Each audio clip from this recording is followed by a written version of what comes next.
स्पर्श women's hospital and IVF सेंटरच्या संचालिका डॉक्टर अनिता बांगर यांनी IVF बाबत अनेक बाबींची माहिती दिली. नुकतीच डॉक्टर अनिता बांगर यांची नाशिक लोकशाही न्यूजच्या वतीने मुलाखत घेण्यात आली.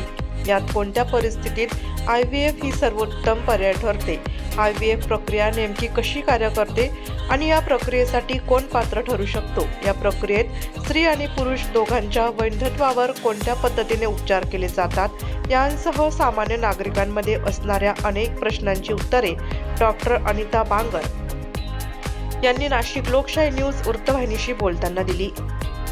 मॅडम, काय सांगाल, कोणत्या परिस्थितीत IVF ही सर्वोत्तम पर्याय ठरते? समजा IVF ही ट्रीटमेंट पेशंटच्या सर्व इन्व्हेस्टिगेशन्स नुसार ठरवली जाते.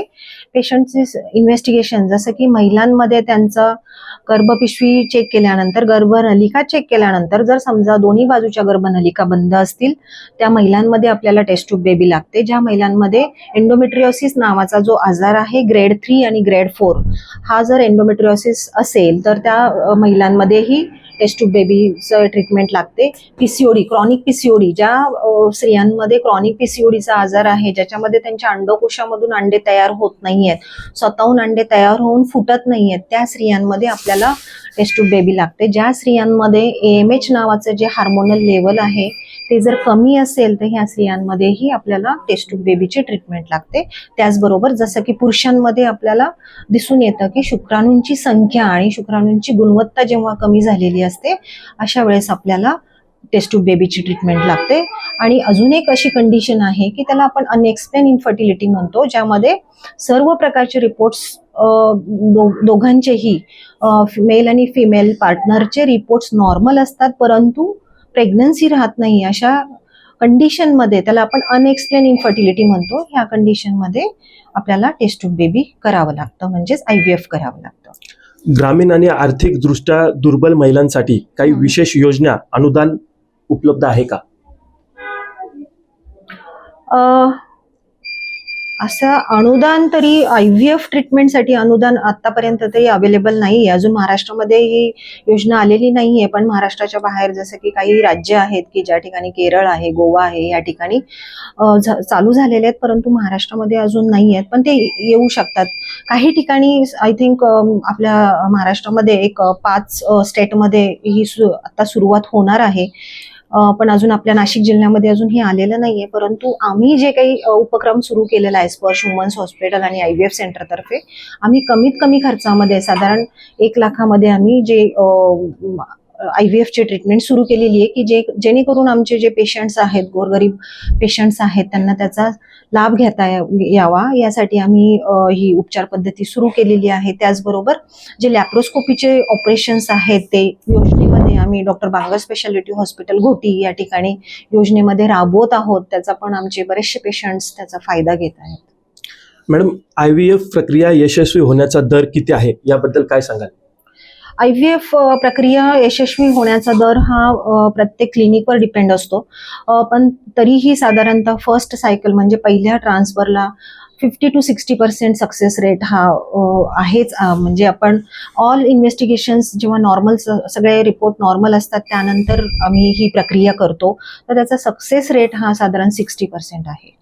या प्रक्रियेत जुळे किंवा तिळ्यांचे जन्म होण्याची शक्यता किती आहे?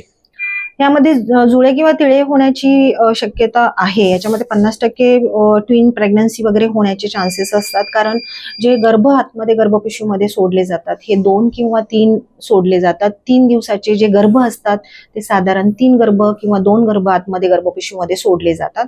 जेव्हा 2 गर्भ आतमध्ये सोडले जातात, जर समजा ते गर्भपिशवीला रुजले, इम्प्लांट झाले, तर ते ट्विन प्रेग्नन्सी तयार होते. समजा त्यातला जर एकच गर्भ इम्प्लांट झाला तर तो सिंगल टोन प्रेग्नन्सी तयार होते. आणि जर समजा 5 दिवसाचा एकच गर्भ सोडला तर सिंगल टोन प्रेग्नन्सी म्हणजे एकच बेबी तयार होतो.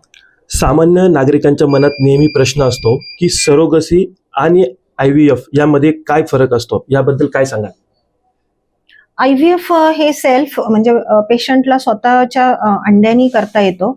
सरोगसी म्हणजे तयार झालेला गर्भ हा दुसऱ्या स्त्रीच्या गर्भकोशामध्ये सोडून तो गर्भ 9 महिन्यापर्यंत वाढवला जातो, त्याला सरोगसी म्हटलं जातं. स्पर्श वुमन हॉस्पिटल अँड IVF सेंटरच्या माध्यमातून आजवर किती रुग्णांनी उपचार घेतले आहे, तसेच किती टक्के रुग्ण आपल्या माध्यमातून पूर्णपणे बरे झाले आहेत? आतापर्यंत स्पर्श वुमन्स हॉस्पिटल आणि IVF सेंटर तर्फे हजारो पेशंटला मातृत्वाचा आनंद दिलेला आहे.